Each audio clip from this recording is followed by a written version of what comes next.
Hello students, welcome back to organised knowledge channel. और आज की जो वीडियो है उसमें हम करेंगे worksheet number 2 for class 9th English subject की। बच्चों, ये वर्कशीट है जो आपके लिए 8 जुलाई 2021 के लिए शेड्यूल की गई है। सो आज की जो वर्कशीट है वो काफ़ी इजी वर्कशीट है। ये आज की वर्कशीट किस बारे में है बच्चों? आर्टिकल्स। आप जो है बहुत लोअर क्लासेस से ही आर्टिकल्स के बारे में पढ़ते हो। सो काफ़ी इजी वर्कशीट है और बहुत ही ईजिली आप इसको कर सकते हो। सो वर्कशीट शुरू करने से पहले बेटा प्लीज़ चैनल को सब्सक्राइब कर लीजिए, बेल आइकन को प्रेस कर लो ताकि आप बच्चों को आने वाली हर वीडियो की नोटिफिकेशन वो मिलती रहे। सो वर्कशीट शुरू करते हैं। देखिए, आर्टिकल्स हैं, आप सब बच्चों को पता है आर्टिकल्स जो है वो 2 टाइप्स के होते हैं। एक होता है इनडेफिनेट आर्टिकल और एक होता है डेफिनेट आर्टिकल। इनडेफिनेट आर्टिकल्स में हम क्या पढ़ते हैं? इनडेफिनेट आर्टिकल्स में हम ए और एन ये इंक्लूड करते हैं, और डेफिनेट आर्टिकल जो होता है वो द होता है। ठीक है, द को हम क्या कहते हैं? Definite articles. अब जो आपकी वर्कशीट में दिया गया है उसमें आपको यूज़ ऑफ द बताया गया है। उससे पहले देखिए, ए और एन का यूज़ आपको पता है कि जहाँ पर वॉवल की साउंड आएगी, ए ई आई ओ यू, अगर इनकी साउंड होती है तो हम किसका यूज़ करते हैं? इसके लिए हम एन का यूज़ करते हैं। अदरवाइज़ हम किसका यूज़ करेंगे? ए इनडेफिनेट आर्टिकल का यूज़ करते हैं। अब देखिए, द का यूज़ हम कहाँ करेंगे? A definite article is used when we want to refer to a particular person और ऑब्जेक्ट। यानी द जो डेफिनेट है, डेफिनेट आर्टिकल, देखो नाम से ही पता चल रहा है ना इसका, डेफिनेट आर्टिकल यानी जिस चीज़ के बारे में हम ऑब्वियस हैं, जो चीज़ एक पर्टिकुलर पर्सन है, एक पर्टिकुलर ऑब्जेक्ट है, जब हम उसकी तरफ पॉइंट आउट करेंगे तब हम डेफिनेट आर्टिकल का यूज़ करते हैं। यहाँ पे कुछ रूल्स दिए गए हैं जिनके अकॉर्डिंग हम द का यूज़ करते हैं। रूल फर्स्ट क्या दिया गया है? ए सिंगुलर और plural noun when it is clear obvious which person और thing we are talking about. ये जो है ए सिंगुलर और प्लूरल नाउन के साथ यूज़ हो सकता है जब ये क्लियर हो कि हम किस पर्सन या थिंग के बारे में बात कर रहे हैं।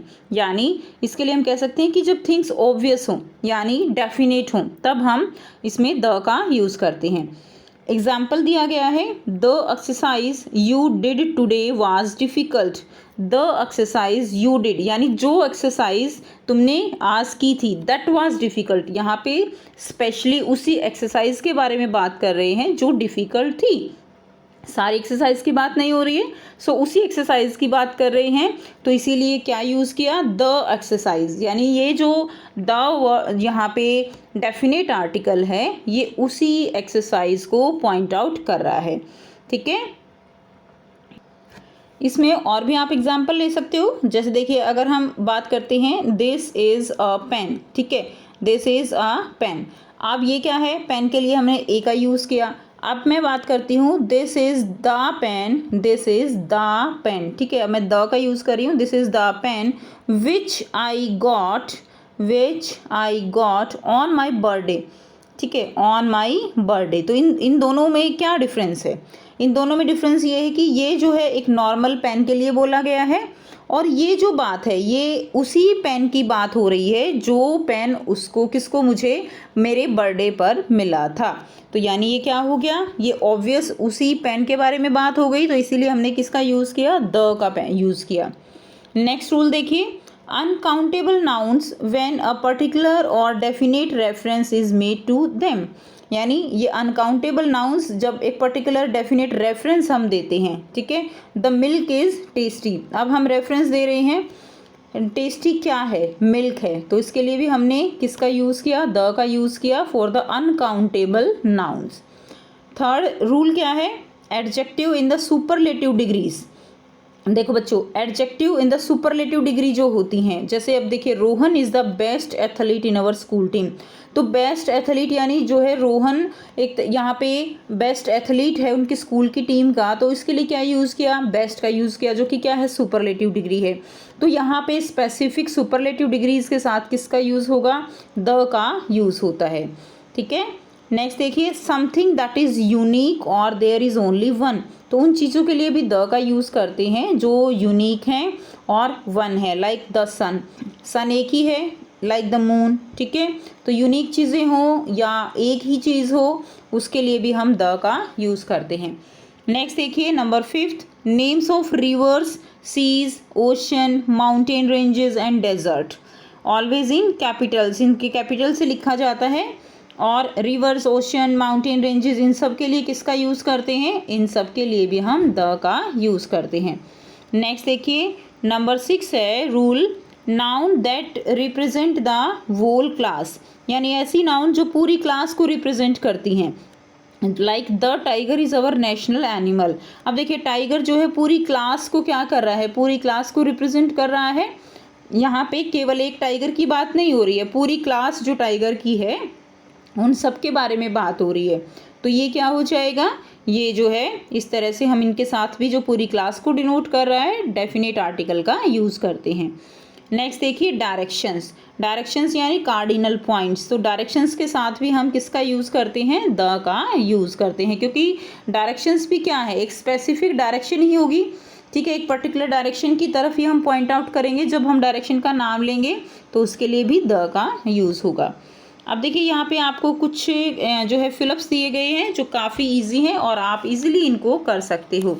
सो फर्स्ट दिया गया है dash elephant has escaped from dash जू, ठीक है। तो अब देखिए डैश एलिफेंट यानी अब एलिफेंट है तो इसमें क्या आएगा? एलिफेंट है तो अ की साउंड आ रही है इसमें, तो वॉवल साउंड है ना ए की, तो ये क्या यहाँ पे क्या आएगा? एन आ जाएगा, ठीक है। An elephant has escaped from a जू। अब जू है तो ये कॉन्सोनेंट साउंड है तो ये क्या आ जाएगा? फ्रॉम अ जू। उसके बाद देखिए it has taken shelter in, उसने शेल्टर कहाँ लिया यानी वो जाके कहाँ छुपा? It has taken shelter in the near by school. अब देखो ये सभी स्कूल के बारे में बात नहीं हो रही है, द हम क्यों लगाएंगे?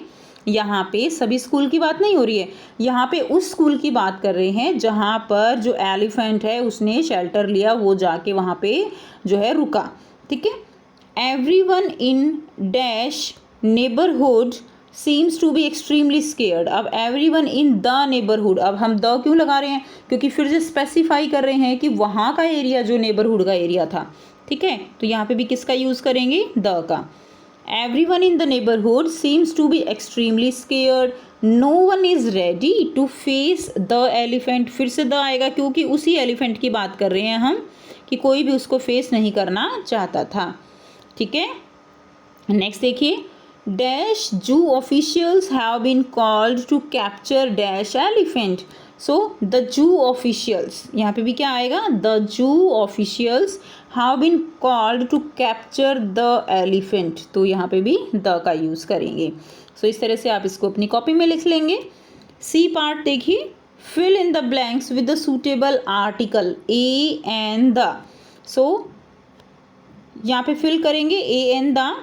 आई फर्स्ट दिया गया है I saw dash dolphin show yesterday. I saw the dolphin show, ठीक है। तो ये आप कह सकते हो एक हमने उसी डॉल्फिन का जो है शो देखा, यूनिक है। I saw the dolphin show yesterday.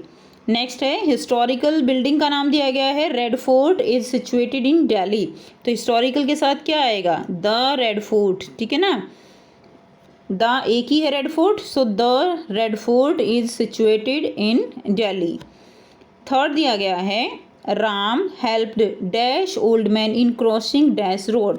So Ram helped, old के साथ क्या आएगा? ओ की साउंड है, वॉवल साउंड है तो एन आ जाएगा। Ram helped an old man in crossing the road. The road क्यों आया? क्योंकि वही उसी रोड के बारे में बात कर रहा है कि उसने उस रोड जो जिसने उसको पार कराया तो उसके लिए स्पेसिफिक रोड है, तो उसके लिए क्या यूज़ किया हमने? The road.